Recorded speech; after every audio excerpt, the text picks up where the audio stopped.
السلام عليكم ورحمة الله وبركاته. الحمد لله إن الحمد لله حمدا كثيرا والصلاة والسلام على رسول الله وعلى آله وصحبه أجمعين. أشهد أن لا إله إلا الله وحده لا شريك له وأشهد أن محمدا عبده ورسوله وختام النبيين ورحمة للعالمين وداعيا إلى الله بإذنه وسراجا منيرا. أما بعد. I'm going to tell you tonight about my journey from where I once was as a former Christian youth minister to how I got to where I am now. There's a lot of bumps in the road. You know, it seems pretty clear. Yeah, you're a minister and now you're a Muslim. You know, but there's a little bit more to it, inshallah. So just bear with me, and hopefully you'll get something out of it. Because the point is, at the end, is I want you to get the message behind the story. Because if I was traveling around the country just to tell my story, then I would be wasting time. It's on YouTube. Anyone can go get it from anywhere in the world. So inshallah, we're going to begin at the beginning. I was born and raised in Greenville, South Carolina. I was born and raised in Greenville, South Carolina. And I was raised by my grandparents because at a very early age, my mother had stepped out and my father was working 2 jobs. So it was me and my grandparents. And my grandparents were the traditional, conservative, Southern Christian folk, as they say. They were they were very, very conservative in their ideals and their ideologies, in their ways. You know, as you hear about, people being set in their ways, that was my grandparents. Like we did it this way, and this is the way you did it every single day, and that was it. And we were very religious in the sense that we went to church on Sundays, we went to church Sunday evenings, we went to church Wednesday. And in Christianity, that's considered very religious. And it was not hard for us to go to church, and it was not difficult for my grandmother to drag me to church every Sunday, which as a kid is what they had to do, because the church was 2 houses down from our house. There was 2 houses, and then there was the church. So it was not hard for them to drag me every Sunday. And I hated church as a kid because of the simple reason that, we were brought up United Methodist. And Methodist is, for any of you know, it's very traditional. It's not like you think about like screaming and shouting in church and all that. No, you listen to the preacher, you stand up and you sing, you sit back down, you listen to the preacher, you stand up and sing, you sit back down, listen to the preacher, and that's it. That's all that happens. And the pews, as they call them, the chairs are made out of wood, they're hard, you get tired of sitting there, you're fumbling around, playing with the money that my grandmother gave me to put in the offering plate, all of these things. That's what I remember from church as a very small boy. But the thing that I do remember enjoying about church was Sunday school. Sunday school is what I got enjoyment from, because went to Sunday school, you painted pictures, of like Noah building the ark, you painted, all these pictures of Moses splitting the Red Sea. You learned the stories of Moses freeing the children of Israel from Egypt. You learn the story about him splitting the Red Sea. You learn the story about Noah and the ark. You learn the story about David and Goliath. You learn all these beautiful stories in Sunday school. So this was basically, as coming up, this is what I knew about Christianity, was the stories that I learned in Sunday school, because I never listened to the preacher during regular service. So that was the only thing I knew about Christianity. So coming up, this was how it was. It was just the norm. And the conservatism in my house, just to give you an example, and about the level of conservatism is, let's talk about gender issues. Let's say when I became 12, 13, 14, and I started to actually, notice females, and I actually didn't think they had diseases and wanted to run away from them every time I saw them. Let's say I wanted to have a girl over or something of this nature. It was so serious to my grandmother that I had to make an appointment with her, let her know this girl was coming to my house. We had to sit in the formal living room, which in the South, I don't know how it is here, but you have the dining room, then you have the formal living room with all the nice stuff that you don't go in unless there's company over. And my grandmother either had to be sitting in the same room with us or in the kitchen where she could see directly in the room. I mean, this is just how it was in my house. This is how my grandmother and grandfather were. They were very stern. They were very loving, but there were rules, and those rules were the way they were, and they did not change. So this was my upbringing. And I would say at about the age of 12, 13, 14, more along the age 13, 14, I started going to the Saturday evening youth services at my church that were for 12 and up. And the youth services were held in the gym, and they were totally different than church. At the youth services you went, we played basketball, we played volleyball, we played dodgeball, we played every kind of sport, and we ate pizza and cake and candy, all the stuff kids like to do. And at the end, the youth minister, who happened to be my catty corner neighbor across the street. When I was 14, he was 17. He was the youth minister, so he would sit us down and give us a 30-minute lecture about Christianity, about something about God. He would give us a 30-minute sermon, and that's how the youth services were. And going to these youth services, I met some other people who went to other youth services. They invited me to Young Men for Christ and other things that were going on in South Carolina. And so I started to go to these different retreats and camping trips with them. And so that is when I would say that I started to become a Christian out of will. I became a Christian because I wanted to, not because it was something I was dragged to do. I started to actually want to be Christian. This is something I wanted to do. I made my own choice and my own decision to do it. So when I turned 15, I started going to high school. And when I was a freshman in high school, my best friend, who was the youth minister, was a senior in high school. And I remember we had a very close bond because I had not had my license yet, so I used to ride with him to school every day. And it was a big deal for me to be able to ride to school with a senior, especially since he had a brand new, or it was a brand new, but he had a restored '67 Mustang, which I've always been a fan of cars when I was a kid. So we had a very close bond, and we were very good friends because both of our parents were very similar. They didn't let us do much. So we spent a lot of time with each other. And when I became a sophomore, he graduated and started to attend Bob Jones University. I don't know if that rings a bell with anyone, but Bob Jones University is a very prestigious conservative Christian college in South Carolina.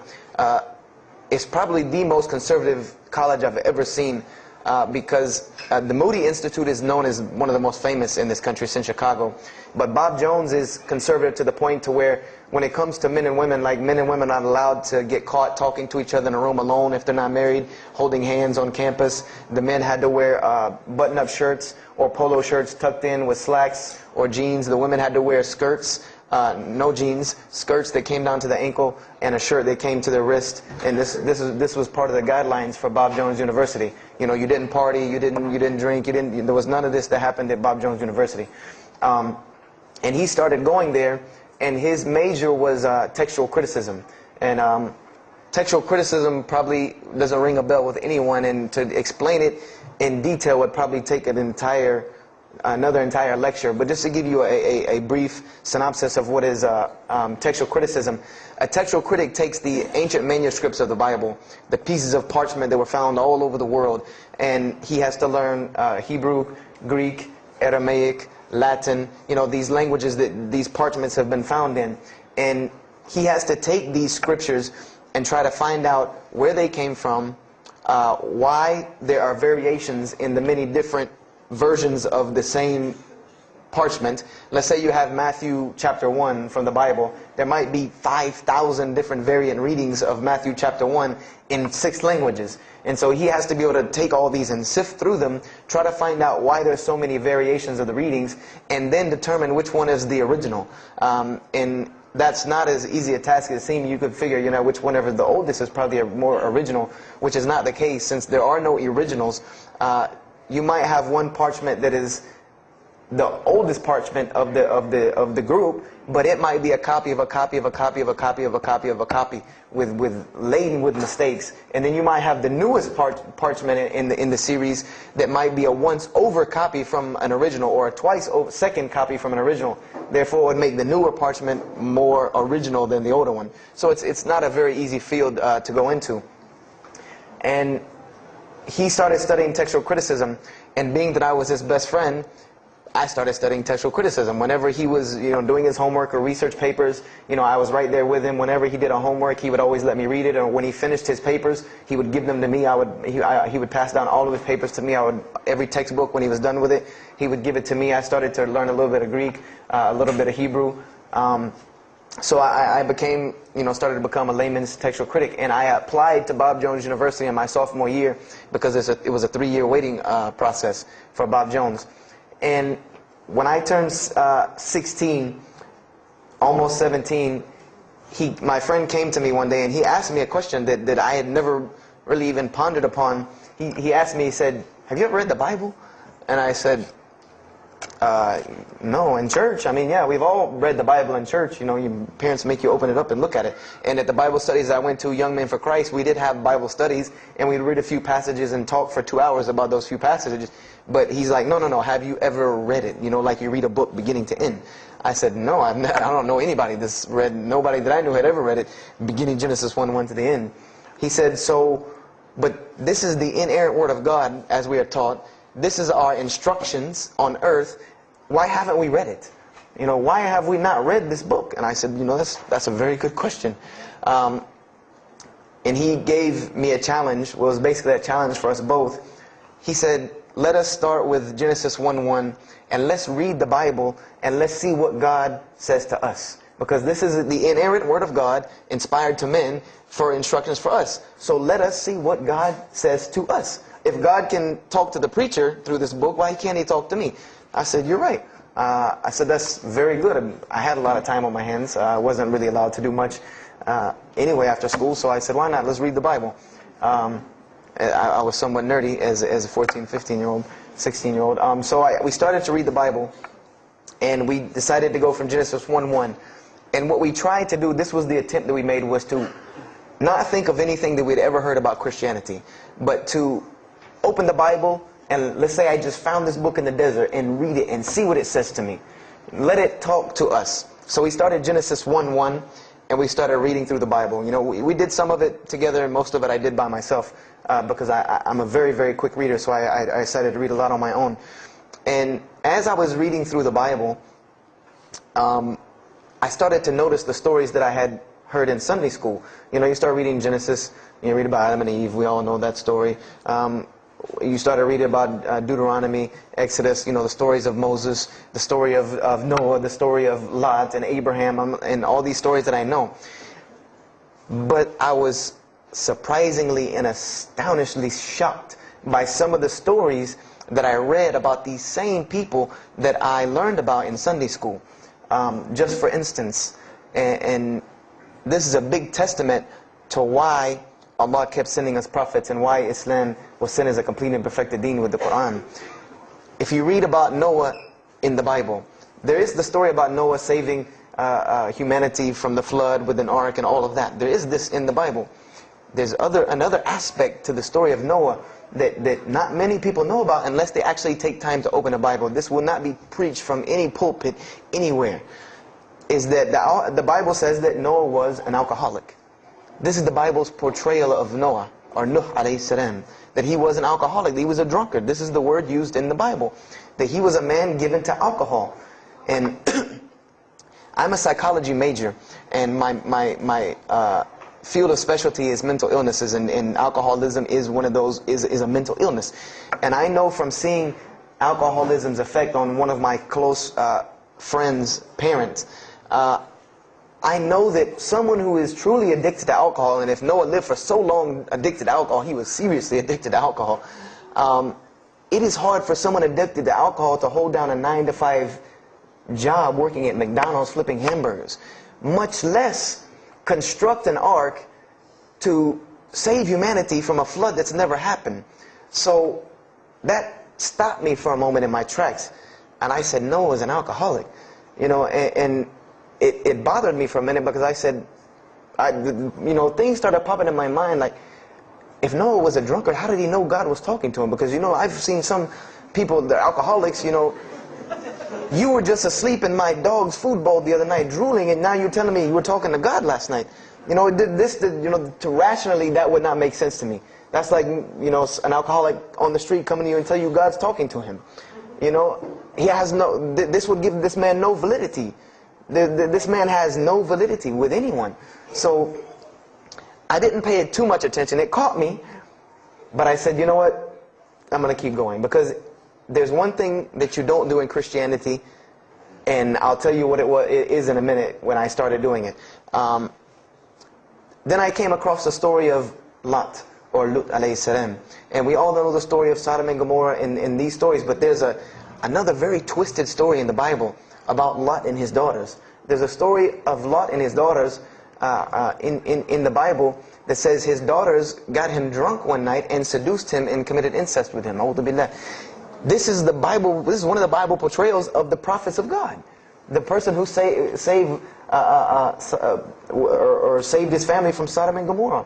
This is the story that is in the Bible. So I'm catching myself again, like, oh, this is becoming a really bad habit that I'm seeing. This is becoming a bad recurrence that I'm seeing over and over again in this Bible. So, you know, after that I started, you know, speeding through some of the other mumbo jumbo to get to more of these prophet stories. And I got to the story, there are others, and there are some stories in the Bible that are not PG rated, period. They're not rated for talking anywhere. You know, you would need an 18 and up ID card to be able for me to even tell you these stories. So the one that intrigued me, that caught my attention the most, was of my most beloved story in the Bible, and that was of David and Goliath. That was my most intriguing story to me, because not only was, you know, it said that in the Bible that David was a very small man and Goliath was a very big man, and that was appealing to me because I've always been very short, and as a kid I was really short. So, you know, I said this was a very beautiful story to me, just in its prose and in its concept of overcoming. And so I started to read about David. And there are very beautiful stories about David in the Bible. There are indeed. But there is one story about David in the Bible that shocked me to my core.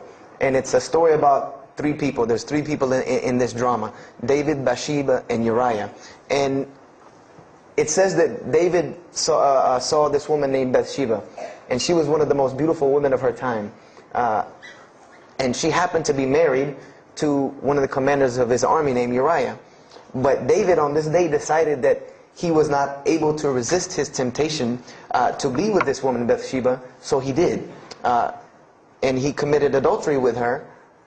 And knowing that he did this, the way that he decided to cover it up was he sent a letter to the generals of his army saying that when the battle was fierce, for everyone to pull back and abandon Uriah, so that he would be killed, and when he dies, then he could have Bathsheba, no harm, no foul. So David went from being the slayer of Goliath, the hero from man, to an adulterer, a plotter, and a murderer. And so this is when I really caught myself and said, hold on now. Something's wrong here. Something's got to give. I said, because to me, God's prophets in my mind were people of example. People who I could follow as an example, someone who was supposed to be the best of us, so that we could follow them and emulate them. And they're turning out to be worse than some of the people that you see on America's Most Wanted. David is somebody that, if I only knew this about him from the Bible, I see him coming down the street, I'm going the other way and calling 911, because he has to have a warrant out on him for something. This is what I'm thinking in my mind. This man is not an honorable man at all. He killed Goliath, yeah, but he killed this other guy named Uriah to be able to commit adultery with his wife.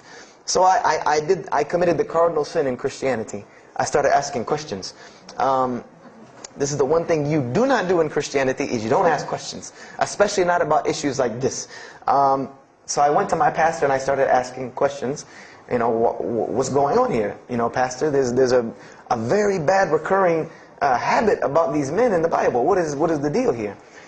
And I remember he told me the same thing that almost every pastor or every evangelist or anyone I talked to about this, same answer, almost like it was programmed. They would put their hand on my shoulder and say, Brother Joshua, don't let a little bit of knowledge wreck your faith, because you're not justified by knowledge, you're justified by faith. And they would quote me verses like, lean not on understanding, you know, Paul's, we're justified by faith in Jesus Christ. You know, they would quote this whole line of thing to me like it was already pre-programmed, that they programmed in pastor school that people are going to ask you questions and here's the answer. So, you know, I said to myself, you know, I don't know, pastor, you know, this just seems kind of odd. He said, let me tell you something. What you're reading is the Old Testament referring to God's covenant with the children of Israel. And they were a different people, a very stubborn, crazy people. So why don't you move on to the New Testament? In the New Testament, you'll find the new covenant they were under with Jesus Christ, and I promise you things will change and be better. I said, okay, perfect. So I went ahead and finished and got to Malachi and then started with the New Testament. So I opened the New Testament. I said, here we go. Let's start all over again. But there were a few things that I had learned from the Old Testament that I wanted to keep in mind when I started to read the New Testament. I learned, number one, that God was one in a unique sense. This is what I learned from the Old Testament, that God was one in a singular, unique sense. This is over and over and over and over very clearly in the Bible. God's nature is one. This is so clear through the Old Testament. And that He was very jealous about His worship.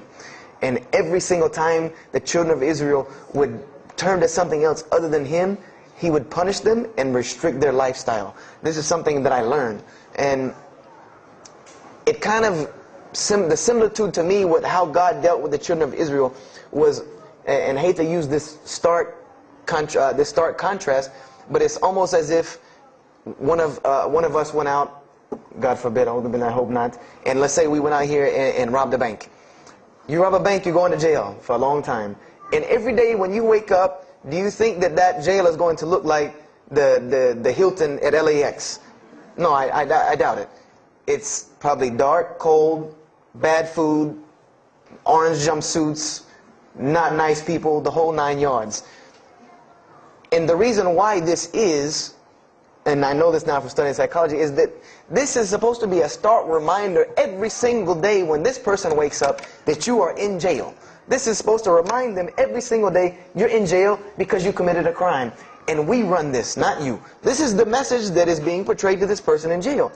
So when the children of Israel kept rebelling against God, He restricted their lifestyle. If you study Judaic law now, it is some of the most strict religious law you can find. All of the good things that we enjoy as Muslims, even when it comes to dietary laws, like the good parts of the meat that we are allowed to eat, they can't have these things. These are things that are restricted from them. Why? Because Allah wanted to remind them every day that I am Allah. I am your God. You will worship me. I run this, not you. And I understood this from reading the Old Testament. This is a concept I had come across. So I started with the New Testament, Matthew, Mark, Luke, and John. And one other thing that I did when I started to read the Bible was, if you go to Barnes & Noble, let's say you go to Barnes & Noble and you take a book off the shelf, what is usually the first thing you look at? The title. Then the next thing, the author. You want to know the title and the author. What is the name of the book? Who wrote it? And if you do this test with every single book of the Bible, you get a title and no author. Author unknown. Or author is appears to be so-and-so. Or we derive that so-and-so possibly written this. Like let's just say for Exodus, they say Moses wrote Exodus. Which if you read some of Exodus, he couldn't have written all of Exodus because the last part of Exodus is Moses' death, burial, and Joshua taking over the children of Israel. And now unless Moses was a sure indeed prophet that was able to write things after he died, then he did not write these things. And so when you go to Matthew, Mark, Luke, and John, I wanted to know Matthew who, Mark who, Luke who, John who, because it's called the Gospel according to Matthew. The bad thing is that no one knows. No one knows because no one penned their name down to these things. No Bible scholar in his right mind will tell you that we know for sure Matthew so-and-so wrote this, Mark so-and-so wrote this, Luke so-and-so wrote this, John so-and-so wrote this. It's factual information that we do not know who wrote these. So I was intrigued. I'm like, that doesn't, why would somebody write this book that's supposed to be passed down over generations and people are supposed to, this is the inspired word of God to guide mankind, and nobody decided to pin down who wrote it. But anyway, I started to read it, and I started to notice things about the teachings of Jesus Christ. And they were not what I had learned in church. When Jesus spoke, He spoke of the nature of God. And when He spoke of the nature of God, it was the same nature of God that I found in the Old Testament. Jesus said many times that God is one. God is unique. He would even quote from the Hebrew Scriptures. Hear, O Israel, the Lord your God is but one. When He was asked, what is the greatest commandment?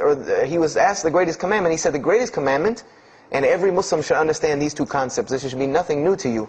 The greatest commandment is to love the Lord your God with all your heart, with all your might, with all your strength, and then to love your neighbor as you love yourself. He said the rest hang on these two, which we know in Islam we have rights of the Creator and rights of the creation.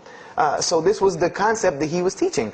And he even said in 1 John 5:17, and this was more clear to me than anything else can be, this is life eternal, that they may know you, the only true God, and Jesus Christ, whom you have sent. And when you look at that in the Greek and the Aramaic, it is almost exactly to a T of La ilaha illallah Muhammad Rasulullah. Now that I know Arabic and have understood that, very same similar statements. Yes, indeed, there were some implicit statements about that you could implicitly, if you took them and separated them from everything else, you could maybe derive that Jesus was trying to claim some divinity or something for himself. But I also know from doing psychology, and I did a little bit of law too, that an implicit statement cannot override an explicit statement. An explicit statement always takes precedence. So if Jesus said God is one, and he anagorically may have alluded to God being more than one, then the clear statement overrides that each and every single time. So this is what I found through the New Testament. And I also found that Jesus taught salvation. But his salvation that he taught was obeying God and following the commandments. This was his mode of salvation. One man asked him, "Good master, tell me how I can inherit the eternal life." He said, "Follow the commandments." Follow the commandments. He even, in Matthew, was so sincere about it. He said, "Whosoever shall follow the least of these commandments and teach men to do so shall be called the greatest in the kingdom of heaven. But whosoever shall break the least of these commandments and teach men to do so shall be called the least in the kingdom of heaven." So this I understood very clearly, that Jesus taught the same nature of God that was in the Old Testament.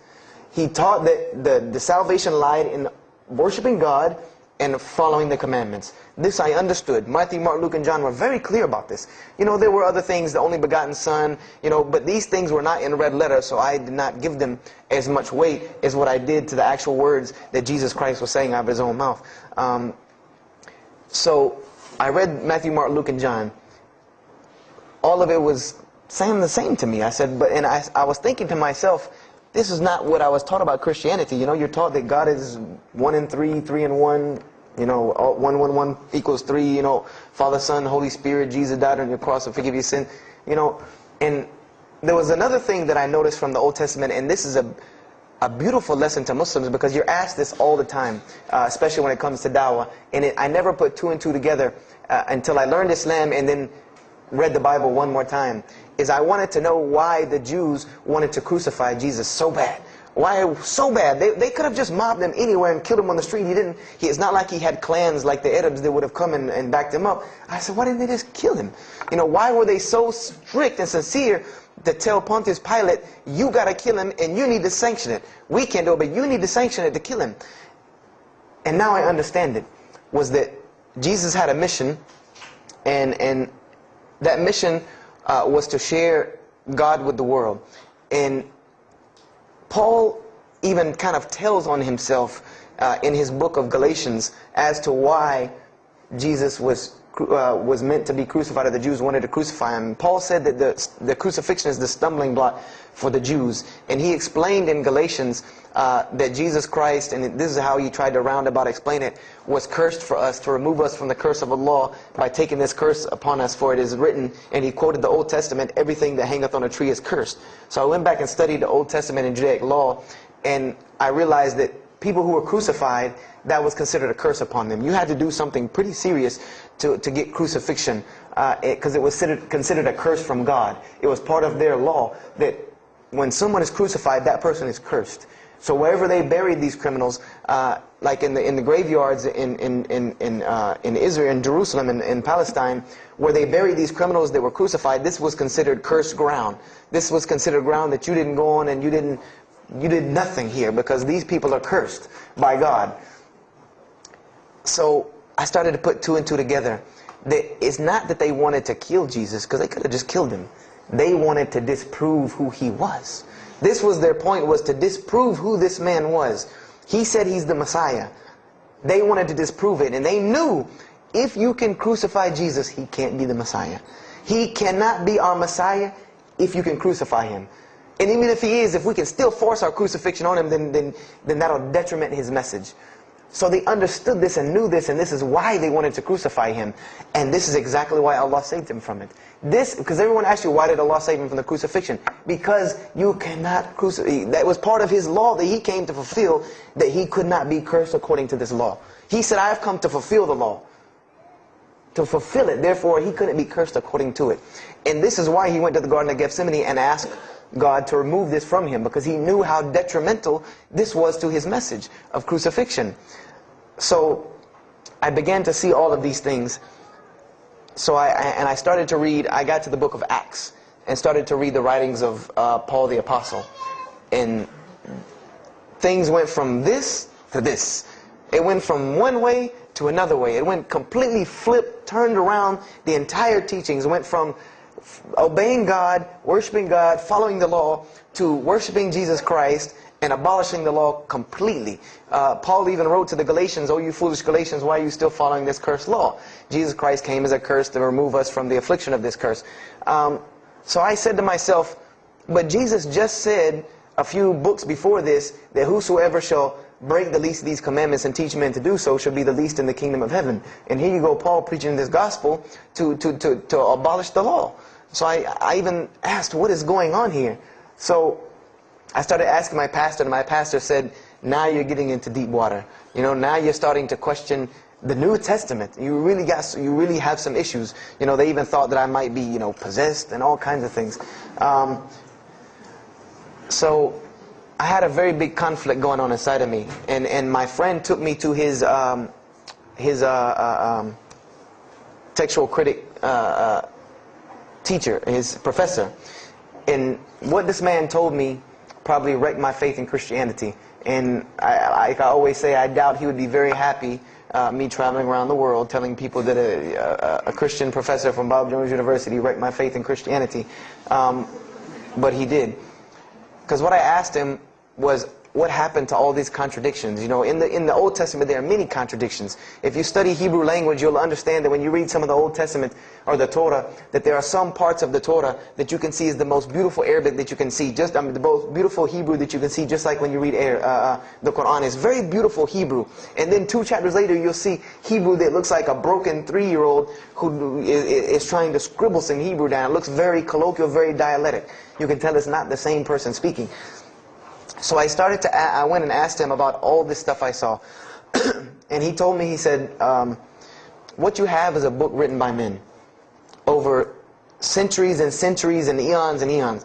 And he says, and this book started as an original that was copied and copied and copied, and somebody added a mistake, and somebody came behind him and corrected that mistake and added 2 of his own. Someone came and copied it and skipped a line and added a line where it wasn't supposed to be. And then someone else came and copied it and took it to his country, and in order for it to fit well with the doctrine they were teaching, he would cross out a dot here or cross out a word here or change a word here so that it would fit with the theological ideas of this part of the world.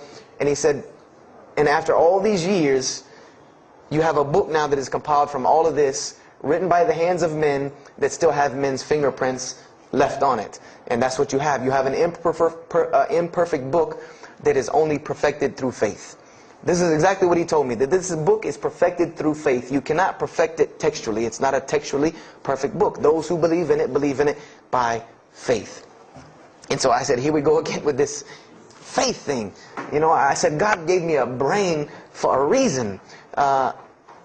If he did not want me to use it, he would remove this reason and logic part of my brain out and replace it with more faith.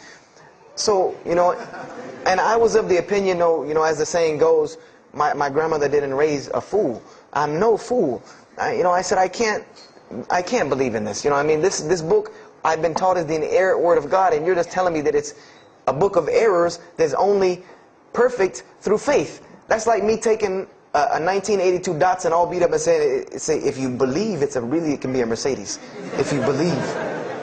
That would make no sense. You can't take a car to the car dealership and say that. No, if you really believe it, if you look at it right, it's a Mercedes. So I said, no, this is a book full of errors. And God's religion is perfect. If God has a religion, it's perfect. If he has a book, it has to be perfect because he is perfect. So I left Christianity completely. And I decided that I was, you know, I had learned some concepts from the Bible. God was one. You couldn't fool me of that.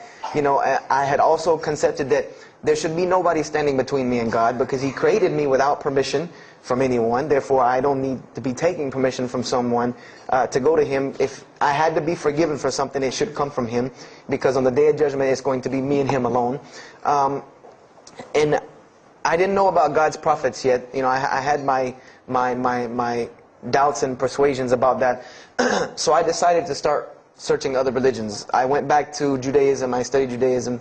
I found the same thing that Jesus taught about two spiritual Jews that leave the law, and Jews that were so caught up in the law that they left no room for spirituality. I studied Buddhism, Hinduism, Taoism, Confucianism, Wiccan, Bushido. You know, everything I could get my hands on, every type of ism or religion, I studied it. But there was one litmus test that I used for every religion. And whenever I met them, or the people or whatever about this religion, I would always ask them, do you have a book? Do you have a book? Because another thing I had come to the conclusion of is that if your religion is true, you should be able to tangibly hand me something and show me that this religion is true. Give me something that I can see. I don't want to hear that faith stuff anymore. I heard that all my life, and look where it got me. It got me thinking I'm driving a Mercedes running around in a 1982 beat-up Datsun. I said, no, you have to show me. And so I read the Bhagavad Gita, I read the Torah, I read the Scrolls of Tao, you know, I read the Code of the Bushido, I read the Wiccan Book of Spirits and Spells and all that other magic stuff they have. And I read all of these things, and I found something very congruent with all of it, was that there were very same philosophies and teachings in all of these major religious books. They all talked about God and His nature. Most of them alluded to the fact that God is one, and that God sends messengers to us and people to us to teach us. But they were filled with a whole bunch of garbage, to be honest with you, that I couldn't logically, rationally believe. So at about the age of 17, just about the time, about 17 and a half, I gave up my search for God. And I became kind of angry with God, because I said, here I am looking for you, and I can't find you, and it doesn't look like you're giving me any help. And I don't know how many of you know, but for a 17-year-old that is frustrated with God and the world, there's a lot of trouble he can get into. There's a lot of things he can do to put himself in predicaments when he's frustrated the world and had come to the conception that, you know, if there's a God that exists, then He doesn't really care about me. You know, that's a kind of a dangerous young man. So I started doing the whole partying in trouble, going to parties, drinking underage, all of this stuff I started doing. You know, I'm a perfectionist at heart. So when I was a Christian, I tried to be the best one I could. If I was going to switch to being any other religion, then I was going to do that 100%. So you better believe when I went after the dunya, I did that 100%. And you know, I was a martial artist since I was 15 years old, and even though it was only 2 years, you know, 2 years at 17, you think, you know, you're Bruce Lee. So I got into a lot of fights. Got kicked out of school, had to go to another school, got in one fight, got arrested for a fight, you know, and there were a couple incidences that stopped this downward spiral, because I was on a very, very quick downward spiral that would, and I believe if I would have continued on that downward spiral, I would probably end up hurting someone, killing someone, or them hurting or killing me. And there were two incidents that brought that to an abrupt stop, like pulling the emergency brake. And the first one was a car accident that I was in. My friend and I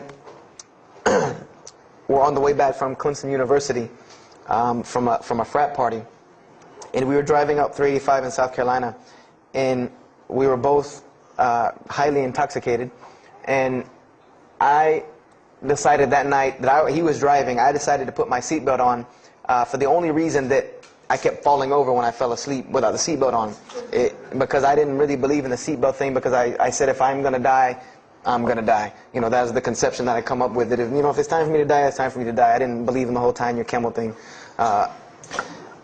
So I put on my seatbelt, and I fell asleep. And the next thing I know, I remember waking up with the car shaking, and I woke up to grab my friend because I thought maybe he had fallen asleep. But when I woke up, the only thing I saw was the tree line and then the pavement coming right at my face, and the window smashing and the car flipping, the whole 9 yards. And us landing in a ditch. And I remember getting out of the car. That was the first thing I thought. You know, I number one, I couldn't believe that, you know, you don't really think about, oh, you're alive. No, you just move. I jumped out of the car and realized that I had jumped out of the back of the car that wasn't there anymore. It was still in the median on the other side of the highway, and the front part of the car was over in the ditch. And I drug my friend out, who was not unconscious, and pulled him over the side of the road. I had no injuries. I looked at myself trying to find what's missing, and there was nothing but a piece of glass stuck in my arm that I pulled out. And it just so happened that a state trooper was passing the other way, because he turned around and came back. And when he came back, he asked what had happened. And the first thing he asked me was, did you see what happened? Because there was other people who would pull over, so I guess he thought that I was a bystander, because I started to walk towards him. He's like, did you see what happened? You know, where are the people? I said, yeah, I really saw what happened. I was in the car.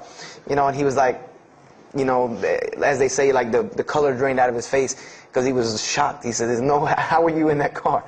You know, and of course they took to the hospital. My friend got arrested, DUI.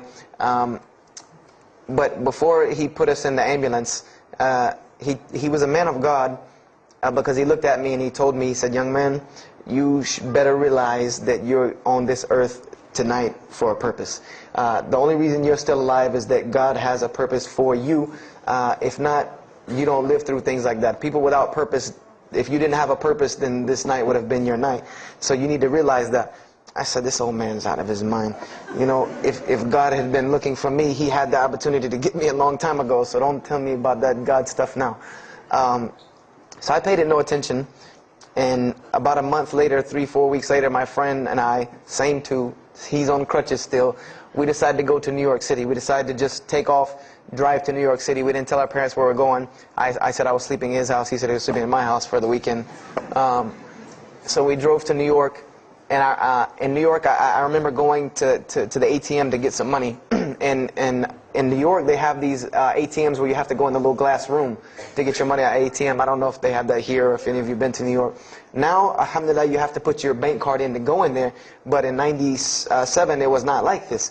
You went in, and it was almost like the game Mousetrap, because you go in, take out your money, criminal comes right in behind you. There's nowhere for you to go. You know, there's nowhere to run.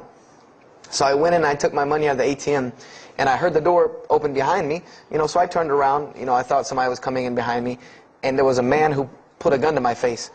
And he must have really, really, really, really needed this money, because he didn't ask me anything. He didn't say a single word. I just remember looking at the gun in my face and him pulling the trigger. And it was a revolver, and to this day, I'll never forget that image in my head of seeing that little spindle turn and hearing that very distinct click of a revolver. And it probably could have been like a .32 snub-nosed gun like this, but when it was in my face, it looked like one of those like cannons that you see on the movies. And I remember when he pulled the trigger, I didn't think anything. You don't think anything. You just blank. You just go into this like shock of blankness. And then a couple seconds later, thankfully I had been doing martial arts. That might have helped me overcome the fight or flight syndrome, because all I could think was, go! You know, like myself kicking myself, like, what are you doing? Go! So I bum rushed him. We went flying, he went flying, money went flying, gun went flying. And I took off and went to the hotel and didn't say anything to anybody. We went back to South Carolina the next day. And I didn't say anything because we weren't supposed to be in New York. My grandfather would have killed me. If that guy didn't kill me, my grandfather would have took care of it. So I didn't say anything until about a month or two later. You know, I kept having nightmares about this same incident. I kept having night terrors from this incident. And so I told my grandmother about it. And she told me the same thing that the officer had told me. She said, you know, you have to realize that God has a purpose for your life. You're here for a reason. People don't go through the things that you've been through and still walking on this earth without a reason, and you're pushing the limit. This is what she told me. You're pushing the limit, really. God has something for you, and He wants you to get it, but you're pushing it. And she didn't tell me to go back to Christianity and study my Bible. The only thing she told me was that God hasn't gone anywhere. You just have not looked in the right place yet. And so I decided to put myself back together. You know, the car wreck, the gun thing, the getting arrested for fighting, like all of that, like really made me stop really quick and think, that I need to get my stuff together. So I became an agnostic, someone who I believed in God with no form of religion. I prayed to God on the floor on my hands and knees, because this is how all the books of God, this is how the Bible, the Torah, the New Testament, the Bhagavad Gita, all of these scriptures that I ever read, they said that this is how the men of God prayed. And it was during this time that I did read one book about Islam in the public library, because I had never heard of Islam ever. But I remember I was looking in the religious section in the library at school, and there was a book about Islam, and or it was in the library, the public library, and I remember it was some title like "Why I'm Not a Muslim," or some, one of these titles that was propagandistic against Islam, but I had no idea. So I just took the book and I read it, and I remember it said that Muslims, M-O-S-L-E-M-S, and any of you knowing Arabic knows that's a very derogatory word. A Muslim is someone who oppresses someone else. That's a very quick sleight of the pen that was used in the past for a very real purpose. It said that Muslims were people who worshipped a moon god named Allah, who lived in a box in the desert in Saudi Arabia, and they were oppressive to women. I remember there was a whole chapter about how they could have 4 wives and as many as they want, actually, because they could marry 2, divorce 1, get 3 more. This whole, and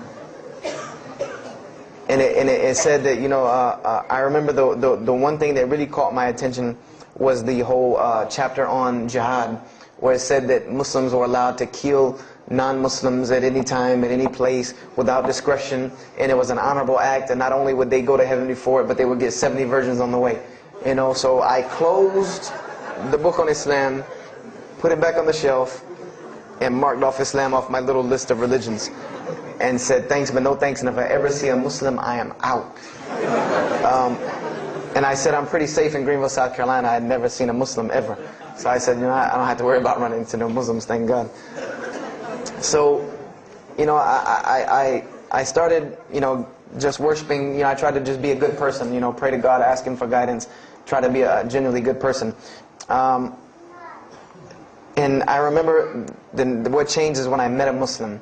I met a Muslim who I had met a couple of times at school. We had went to school together, and I knew him, but I never knew that he was Muslim. And there's a couple of reasons why I never known he was Muslim. Because he was African American, number one, and the book said that Muslims were Arabs.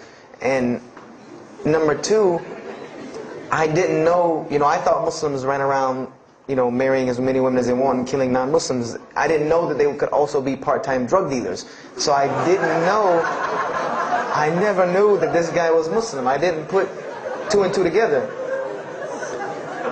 So we were at his house one day, and me and my other friend, the one that I got into a lot of trouble with, I'm trying to keep him out of trouble now. We were at his house, and we were debating something about religion. I forget what even the topic was, but you had 2 teenagers thinking they know everything. And I was trying to explain something to him about the Bible. And that guy came in and was listening. He said, "Have you ever heard of Islam?" I said, "Yes, I've heard all about Islam." He was like, "Okay, so what do you think of it?" I said, "What do you mean what I think of it? That's probably the worst religion I've ever seen on the face of the planet." He's like, "Why?" And he's like, "But I'm a Muslim." I was like, "Man, stop playing." You're an African American. He's like, "So?" I'm like, "The book said you guys were Arab. All the Muslims were Arabs." He was like, "What else did you read in the book?" And I told him. He was like, "Man, what in the, what have you been reading?" He's like, "You need to go to the mosque for Jummah." He's like, he told me, he said, "I'm not a good Muslim." This is what he said to me. He said, "I'm not a good Muslim. I'm not even going to try to front and say I'm a good Muslim." He said, "But I can guide you to some people that can tell you the real truth about Islam," because he knew about my story about wanting to find religion. And he said, "You need to go to the mosque for Jummah." And I said, What's Jummah?" He said, "It's just like church with no chairs." And I said, "I can do church with no chairs because in church the chairs were the worst part anyway. Because they had these hard benches that you sit on that are like this, and they're so hard." I said, "That's good. You sit on carpet? Wow, man, every church should be like that." And I said, where's the mosque? He said, it's on Wadehampton Boulevard. I said, where on Wadehampton Boulevard? I lived on Wadehampton Boulevard. I lived right off of Wadehampton Boulevard. He said, you know where Lee Road intersects with Wadehampton? I said, yeah, I live on the other side of the intersection. He said, it's right there. I said, no, it's not. There's nothing. There's a gas station or a church. He said, yeah, you know that church, the Evangelical Missionary Training Facility? I said, yeah, I used to take missionary classes there. He said, you know that building in the parking lot with the gold thing on top? I said, yeah, the gym? He was like, no, that's the mosque. Because I had always thought it was the gym because it was in the same parking lot and it was just rectangular with 2 glass doors in the front. And you could literally walk in between the church and the masjid and touch them like this. Anyone doesn't believe me, go to Greenville, South Carolina, look at the masjid. You can almost touch both of them just like this. He said, yeah, it's right there. I said, I've never, at first I was shocked. Like, I've been living across the street from all these crazy Muslims all my life. I said, I never knew. And he told me to go to Jummah, and I asked him what time. He said he would meet me there at 1 o'clock in the afternoon on Friday. So I said, okay. I went on Friday, and I'm waiting outside for him. I'm not going inside. That's not happening. And I'm seeing all these people going in. And at this time, it was a predominantly Indo-Paki Arab masjid. Anyone who went in was not American, period. And I did not see even one African-American going there. And I did see one. And then when he went in, I heard him talking in a dialect that I realized he was probably from Africa. And I said, he's not American. So I'm not going. I'm waiting, and I'm standing outside, sitting on the church steps, and the imam pulls up and parks right in front of me, who I had no idea he was the imam. But he got out, and he asked me, am I waiting for someone, this, that, and the other? And I explained to him. He said, oh, yeah, we know this brother. You don't see him that much, but we know who he is. He said, I'm glad you came. He was a very, very nice, gentle young man. And he invited me into the mosque, and I kind of wanted to wait on my friend, but I didn't want, at the same time, I didn't want to tell this man I don't want to go in. So I went in, and they put me in the back and gave me a chair anyway. And I said, I came to sit on the floor. And they gave me a chair anyway, and all of these people are piled up in front of me. And there's no Americans here, and I'm starting to wonder, if this is a setup, because it's starting to smell like a setup to me, because in my mind, I'm like, you've been set up before, and this seems kind of like this. So, and I'm starting to think in my head, scenarios, a young mind at play. I said, this other guy, my friend, he probably was in the same situation like me, and he probably made a deal with them to get out as long as he brought other Americans and tricked them into coming to the mosque so they could do their jihad after Jummah and get their 70 virgins. So I'm sitting here, and there's all these people in front of me, and then there's a curtain with all these people behind me making noise, and I have no idea who's back here. So I'm stuck in the middle of this. I hear that it's some women, but I don't, there's a curtain. I have no idea. So I'm like, there's something very odd about what's going on right here. I'm like, just let me make it. I'm starting to look for the exit. I'm like, calculating how many people are between me and the exit. I know some martial arts, so I said I might hit a couple of them, and I'm out. And then the imam came, and I just now realized that he was the imam because he got up on the minbar, and they started to call the adhan. And, I said, okay, that man seemed nice. He seemed genuinely nice. So I felt a little more comfort. And then he got up after the adhan, and he started his khutbah. Inna alhamdulillah nahmaruhu wa I said, oh my God. I said, I bet you he's talking about me.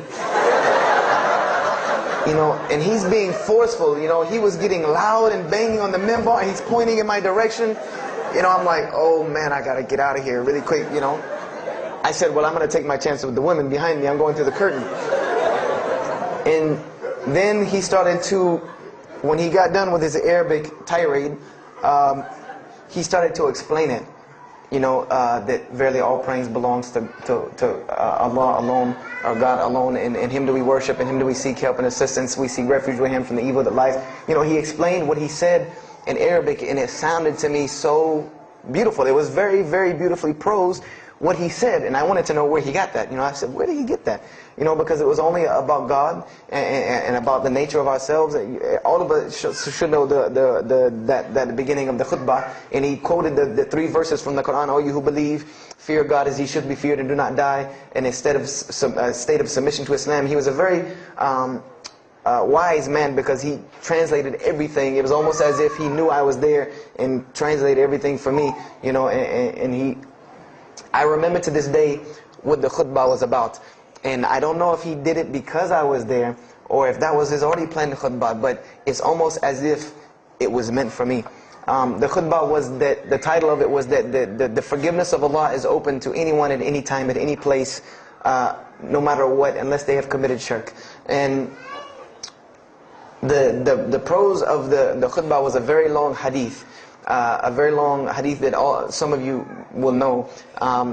And just to make it short, it was the hadith where the Rasulullah ﷺ met Angel Gabriel or Angel Jibreel, and Angel Jibreel was telling them to tell him that if the Muslims commit this certain sin, to tell them that Allah would forgive them. And every time he would tell the Muslims, they would say, okay, well then what about this sin? And he would go back and meet with Angel Jibreel, and he would go back and come back and say, tell them that Allah will forgive him for that. And this discourse happened, for many different sins. And then finally Angel Jibreel alayhi salam said, tell them that Allah has said, no matter what they do, even if their sins are compiled, like the oceans are from the east to the west, as long as they have not associated a partner with Allah, tell them that Allah will forgive them. And I remember he told me that, or he said that, that the door of repentance to God is open as long as you have not seen the angel of death or the sun hasn't risen from the west. I didn't really understand the sun risen from the west thing at that time. But, and he said that, God's forgiveness has to come from God alone. And this was the whole premise of his khutbah, was on forgiveness and tawbah. And I was saying to myself, these are all of the same concepts that I had formulated through reading the religious scriptures myself. And I'm asking myself, where did he get this stuff from? Where did he get all this? And he started using names like, he used the name Ibrahim alayhi salam, he used the name Musa, and I'm like, he translated it to Abraham and Moses. I'm like, where did he, where is he getting these? These are names from the Bible, I know these people. And so after the khutbah, they started lining up for the prayer. And I got apprehensive because everybody's getting up in front of me and blocking my exit from the door. And so I guess one guy in the back saw me, and because I had to move back a little bit, he said, we're about to pray. And I said, pray to who? And he said, to God. I said, which one?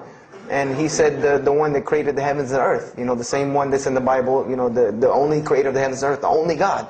I said, yes, I know him. And so the Imam started to pray, and when he recited the Quran, I know it sounded very intriguing. I had no idea what it was. But then when I saw Muslims bow and prostrate on the floor, verses and verses of every religious book that I had ever read started ringing off in my head, that this was the way men of God prayed. And the first thing that I could think of in my mind was, this is worship. That's what I said to myself. This is not prayer, because prayers are asking God for something. These people are worshiping God. So I said to myself that you've written this religion off way too easily. I thought I was a much more open-minded person than that, and I was ashamed of myself that I had written it off with just one little book. I had put all these studies into the other religions. I read this one thing about Islam and was done. So I went to the Imam after Jummah. He talked to me, and I would have to say that I was probably a little bit rude with him. And I've asked him to forgive me. I saw him a few years later. I said, you got to forgive me for the first time you saw me. Because he started telling me, would you like to know a little bit more about... He had a very heavy accent. He was an Egyptian brother. Would you like to know a little bit more about Islam? He tried to give me some pamphlets. I said, no. I don't want any of this right here. I said, do you have a book? This is what I wanted to know. Do you have a book? Can you give me... He said, yes, we have a book. I said, it's called the Quran. I said, can I read it? Is it in English? Can I read it? He said, sure, you can read it. And then he tried to explain it to me a little bit, how it came by. I said, nah, just give me the book, because the book should speak for itself. So I took the Quran home, and on Friday night I started to read it, because this is a book I had never seen before. And I was very interested. So I went home and I opened the Quran, and I read the Fatiha. It seemed to me kind of like the Lord's Prayer. It was a little similar to what I found in the Bible. But then I started to read Surah Al-Baqarah. I started to read Surah Al-Imran. And I started to see names that I had seen before. I started to see names like Abraham, Moses, David, Jesus, Yahya, John the Baptist, Zechariah, Mary. And I said, I know all of these names, but there was something different about these people in this book. The prophets that I found in the Bible were people that were deplorable, of not very good character. These same men in the Quran were someone who were at the highest echelon of moral character and moral fiber. They were someone that was an example to be followed because they lived the message that they preached. Therefore, they were able to be followed and emulated. So, I read all of these chapters and I read the story of Jesus, peace be upon him. Because when I saw the name Jesus first, that really intrigued me. I wanted to see, what does this book have to say about Jesus? And I read the story in Ali Imran, and I read the story in Surah Al-Maryam. And it was more beautiful than anything I had ever read in the New Testament, or any nativity story that I had ever heard. It was more beautiful than that, times 10. I remember the only thing that I could capture in my mind was the miracle of how, because in the Bible you never really figure out the conflict of how Mary gets over this finger pointing at her about her coming with a baby and she's not married. There's no real end to that. There's no real defense for her from this in the New Testament. But the Quran is so explicit and so clear that Jesus' first miracle was to speak from the womb, to speak as a baby and defend the honor of his mother. Something that you cannot deny, something that you cannot deny about her, who Mary was, when you have this baby speaking on her behalf. So, I would say I read the Quran entirely in 3 days. But that first night, after I had made it through Surah Al-Imran, my heart was already given to this book. I didn't know what it meant to be a Muslim. I didn't know how to be a Muslim. I didn't even know what that meant. But I knew that whoever it was that followed this book, I wanted to be like these people. I wanted to be like the people that I read about in this book. These were people I could follow. These were prophets. This was a book of guidance. And this was something that the book is calling and appealing to me. That if you don't believe in this book, you never see that. I've never seen this in any other scripture. The direct challenges that are in the Quran, that if you don't believe this book is true, put it to the test. Put it to the test. And this was something that was so astounding to me, that God is telling you over and over again, if you don't believe this is the truth, test it. Bring me something else like it. Test it. Put it to test. If it was written, if there was more than, all of the analogies about God, everything was so logical, so rational, so reasonable in my mind that it was like 2 + 2 = 4, and that was it. There was no 1 + 1 + 1 = 3, egg, yolk, water, fight. There was none of that foolishness. The Quran was very direct and very straightforward in its teachings. So I gave my heart to Islam that night in my living room, reading the Quran, and I cried and cried, that I had been looking for the truth all this time, had searched all this way, and it was right across the street from my house. And so I went back on Monday to accept Islam and ask these Muslims where in the world they've been all this time, and I go ready to go in there and do my thing, and I go and the masjid is locked. And because they only came on Fridays and for Isha during that time, and I didn't know. So I said, okay, I guess I have to come back on Friday, because every time I passed by the masjid after that, it was always locked. So I came back on Friday and I took my shahada, and as they say, the rest is history. But I don't travel around the world, and this was in December of 1998. I don't travel around the country and the world telling my story, just for the entertainment value. Even though I've been told it does have some entertainment value, I don't tell it for that person for sure. If that was the only reason, then you could just get it off of YouTube and it's the same exact story. I'm going to finish with this, and I hope you can give me 10 more minutes, inshallah, to tell you why I go around telling my story. I tell my story to let everyone realize that there are millions and millions of people just like me. Just like me in 1998, searching for the truth, can't find a way out. There are millions of people. There are probably millions of people in California, hundreds and thousands, if not millions, right here in in Orange County and Los Angeles in the Southern California area, that want to know the truth, that are tired of hearing the same garbage preached to them over and over again, tired of this shaitan box telling them the same thing over and over again, tired of the world being in the condition that it's in, tired of their life being in the condition it's in. And we as Muslims have the solution to every single one of their problems. And guess where we keep it at? Right here inside the masjid. Right here inside the masjid, we have all of this truth. We have the solution to every problem in the world. You want to solve the world hunger? The problem of world hunger? Islam has the problem. You want to solve the problem of world poverty? Islam has the answer. You want to fix the economic situation of this country? Islam could fix it tomorrow.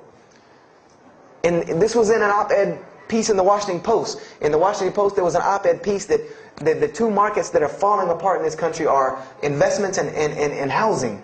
And there are two people in this market that while the rest are bottoming it out, this market is steadily climbing. It's not getting rich overnight like people want to, but it is continually going up, and that is Islamic financing and Islamic housing markets. These two things are so steady and so strong that economists in DC are trying to figure out how they can take some of these Islamic principles, from these investing and housing firms, and plug them into this system to give it some stability, because they realize that you won't get rich overnight in the Islamic system, but it will be stable. It will be something that will give stability. So they are starting to find out that Islam has the answer and the solution to their problems. But we already know this. We already know this, that we can solve every world problem with Islam. We'll put it into it. But the problem is, we're hiding it from the people. Unfortunately, willingly or unwilling, knowingly, unknowingly, we are hiding this from the people. And there's a statement in the Quran and that Allah warns the Jews about what they did with their religion. And there's a statement that is left in the Quran for us, that verily those who conceal the evidences and the clear proofs, after we have made it clear for them in the book, they are those who are cursed by Allah and cursed by those who curse, unless they repent and reveal that which they have been concealing. Those I will accept their repentance, because I am the one who accepts it, the most merciful. We have become guilty just the same way the Jews have of hiding the truth about their religion. When they saw the Prophet Muhammad ﷺ, they knew the truth and wanted to hide it. People, we know the truth about Islam, and we are hiding it. We as Muslims are running around begging Allah for dignity and honor and help, when He has already given it to us in this deen. Everything that a Muslim could ever want has already been given to him in this deen of Islam. Anything that you ask Allah for, there is an account set up for you to go take it out of. You just got to find it where it's at. And any of you, I'm not going to go through the ayahs for they're too long, but if you want to know the solutions to every one of your problems in this world and the hereafter, just go read Surah Al-Saf, ayah 10 through 13. Very, very easy solution. If I had the time, I would read them to you, inshallah. But we have the cure to every disease in the world, and we're not giving it to the people. And I want to use this as a parable, because I really want this to hit home with you. Let's say, what is your name, brother? Abdullah, mashallah. Let's say me and Abdullah are best friends, we're brothers in deen, we're roommates, and we've been roommates for years and years and years. And let's say brother Abdullah has contracts an illness, a disease that is one of the most painful diseases that any human being can ever go through in his life, and it's not something that is going to kill him quick. Let's say this disease is going to suffer and fester with Abdullah and make him not be able to eat, sleep, nothing. He's just miserable all the time. When I come home in the evening, he's rolling around on the floor in pain. And let's say I know him in this condition, and let's say one day I come across the cure for his disease. Someone tells me that if you give this to Abdullah or anyone like him, he will be instantly cured and he will never suffer again. And let's say I take that and put it in my pocket, and I don't give it to Abdullah. Why? Why don't you give it to Abdullah? Well, number one, I'm way too busy. I have 2 jobs, going to school, I have a long commute back and forth, I got to drive up and down the 405 every day. I don't have time to give Abdullah this medicine, man. If he wants the medicine, he'll go get it himself. I don't have time, I'm really busy. Number 2, I'm not a doctor. I should not be prescribing Abdullah medicine, and I'm not knowledgeable in medicine. He should, if he wants help, he should go see a doctor. I'm not a doctor. Number 3, Abdullah's, please forgive me, but Abdullah's kind of stubborn. He doesn't really listen very well. He probably, he's kind of set in his ways. So even if I tell him this medicine is good for him and it'll cure him, he probably wouldn't even take it anyway. So why waste my time? Do any of these excuses sound familiar? And let's say I don't give this medicine to Abdullah, and he dies. And let's say he dies the most painful death that you can ever imagine. I want to ask you a kind of rhetorical question. I want to ask you kind of a rhetorical question. Do you think on the Day of Judgment that Allah is going to call me and Abdullah up and ask him about this incident between me and him because I've oppressed him? I have oppressed him. I've allowed him to suffer knowing that I could ease his suffering. I'm sure Allah is going to ask us about this. But you know the beauty about Islam is that if Abdullah was a good Muslim, bore this disease patiently and died, he dies as a shaheed, inshaAllah. And on the Day of Judgment, this is how beautiful Islam is, that he could very well come before and Allah ask us about this, and Brother Abdullah say, you know what? Allah, I forgive him, so you forgive him. This is the beauty of our religion. And Allah will forgive me. But the disease I want to tell you about is the disease that every single non-Muslim walks around with every single day, and they don't even know it. It has no real physical symptoms, and that's the disease of shirk, the disease of being jahl, being ignorant about Allah subhanahu wa ta'ala. Allah gives them life, and they worship someone else. Allah feeds them, and they thank someone else. He created them and fashioned them in the womb of their mother and knows them better than they know themselves. And they have no idea who He is. They don't even know who He is. If that doesn't pain your heart to see a person in this condition, then for sure the hearts have become hardened. Because when I see non-Muslims, especially when I sit in places like airports, I see this disease. I see it on them. I see them walking around with it. And there's so many of them passing me, I think to myself, there's no way I could talk to all of them. There's nothing I can do. And this disease is something that not only is not going to show up as a physical symptom, and is going to leave them ignorant about Allah subhanahu wa ta'ala, but when the day they die, they will die the most physically painful death that anyone can ever suffer. The Rasulullah said that when the angel of death comes to the disbeliever, it doesn't come kindly. He yanks the soul through the nose, and it's as if his flesh is torn from his bones. It's as if they take Brother Abdullah and turn him upside down and stuff him in a human paper shredder. This is the death that is waiting for those who do not know Allah subhanahu wa ta'ala. And you know the unfortunate thing? That while you've been sitting here listening to me, thousands of people have died. Thousands of people have lost their life not knowing Allah while I'm talking to you right now. People in this city have lost their life, and there's nothing we can do about them. They're gone. It's too late for them. We can't save them even if we want to. And that's a deplorable, deplorable, sad, sad fact, that we can't save them. But there are many, many, many, many who we can save. And that all that takes is us taking this light of Islam we have and showing it to the world. There's a statement in the Bible, and I finish with this. Whether Jesus ﷺ said this or not doesn't matter, because this statement is one of the most profound statements that has been somewhat of a focus for me in my mission of da'wah. It is said that no one would bring a candle into his home and then place a bucket on top of it, because then no one would benefit from the light. No, if someone would bring a candle in their home, they would set it on the table in the middle of the room so that everyone could benefit from this light. And unfortunately, the Muslims of this generation, we are a bunch of candles with buckets on top of it. No one can see our light. No one can see the beauty of Islam. And believe me, if you don't see it, believe me, take it from someone who was once standing on the outside looking through the window at that light. It is one of the most beautiful things you can ever lay your eyes on. It is a treasure to be found of treasures. And everyone else can see this, and they will see this if we show it to them. If we allow Islam to be Islam. If we start becoming Muslims, meaning that the best form of da'wah that you can do to this world is very, very simple. It's not complex. It doesn't take a 10-hour workshop, even though some of the details do. But if you want to know the way, the best way to do da'wah is for Muslims to be Muslims. That's it. Study our history. Study the history of Islam. Why was the world conquered by Islam? Not through military campaigns and wars, but through Muslims being Muslims. The most populated Muslim country, Indonesia, was because of Muslims being Muslims. A few Muslims deciding to get up off their behinds and go to another country and live their life as Muslims, not shaving off their deen to be pleasing to those people, but being Muslims. And when the people asked them and inquired, what is it about you backwards Arabs that we've heard all these crazy things about? Now you come out of the desert with pristine moral and character, and you have better ethics and morals than we do. What is it that has happened to you people? And their answer was, La ilaha illallah, Muhammad Rasulullah. That we believe in Allah and He has sent us a man named Muhammad, and we emulate his lifestyle That's why we're like this. This is what conquered the world for Islam. This is what conquered people's hearts for Islam. Was the truth and the beauty of it and its simplicity of its message. This is what brought me, and this is what the world needs.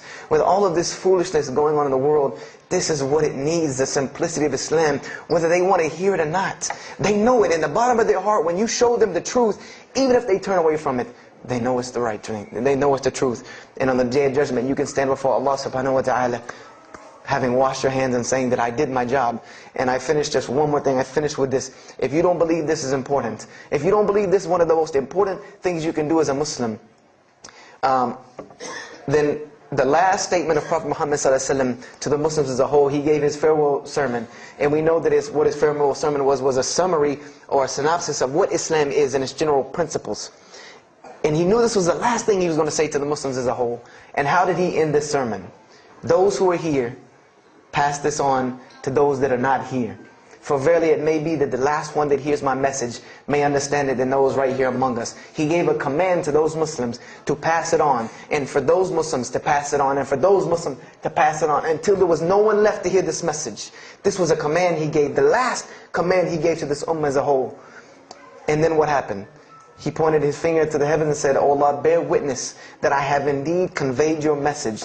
And upon saying this, what happened? Allah revealed the surah, "This day I have perfected for you your deen, and completed my favor for you, and chose for you Islam as your religion." And the last statement that Prophet Muhammad ﷺ gave to us before this was revealed was that we must pass this message on. He gave us that duty. He took that duty that was only reserved for prophets. No one else, no other. If you don't believe me, go read Surah Al-Bayna about what was commanded of the other nations. No other nation was given this opportunity and blessing to pass on this deen except us. Because there are no more prophets coming. So the job falls on our shoulders. Qurans are not going to fall out of the sky and hit people when they're walking down the street. This job has now become ours. And just like if the Prophet Muhammad ﷺ had not done his mission, he would have been accountable before Allah. If we do not do our job of spreading this message of Islam, we will stand before Allah on the Day of Judgment. Don't be the person standing before Allah on the Day of Judgment and your neighbor that you've known, your co-worker that you've known 10, 15, 20 years come and find you and tell you, you knew this day was coming. You knew this day was coming and what was going to happen to me, and you did not say anything to me. And those people will complain to Allah about us. They will complain to Allah about us. Because we have the truth right amongst them, and we're not giving it to them. We need to stop hiding it in our masjids, in our homes, in our hearts, and we need to give it to the people. It's beautiful, trust me. Just hand it to them. Just hand it to them. I promise you they'll take it, because it's something that is so pure and pristine. And now forgive me for probably going over my time, and if we have time, I want to leave some time for questions and answers. I will be outside to take any questions and answers.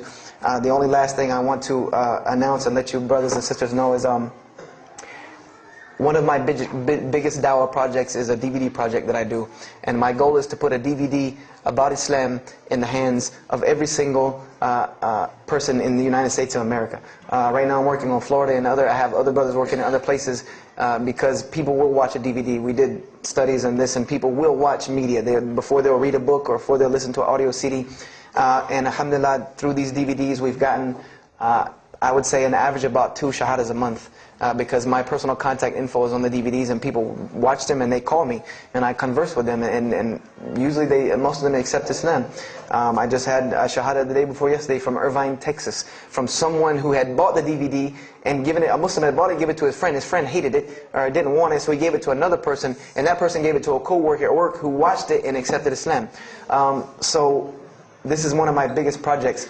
And the way this project works is I make 100 DVDs, and I brought 2 of them with me today. I'm going to explain what they are. The way this project works is I make 100 DVDs, and 75 of them go out to different dawah arenas. And the other 25 I make available for Muslims to purchase for 2 reasons: so that they can be, so that I can buy another 100 to make, and so that you can share in this ajr along with me. Because when you purchase a DVD that makes another DVD, or you give it to a friend, then you share in this ajr with me. And everyone knows that dawah is the biggest pyramid system because of the hadith Rasulullah ﷺ, that one who calls to guidance gets the same reward as the one guided, without that reward being lost from him.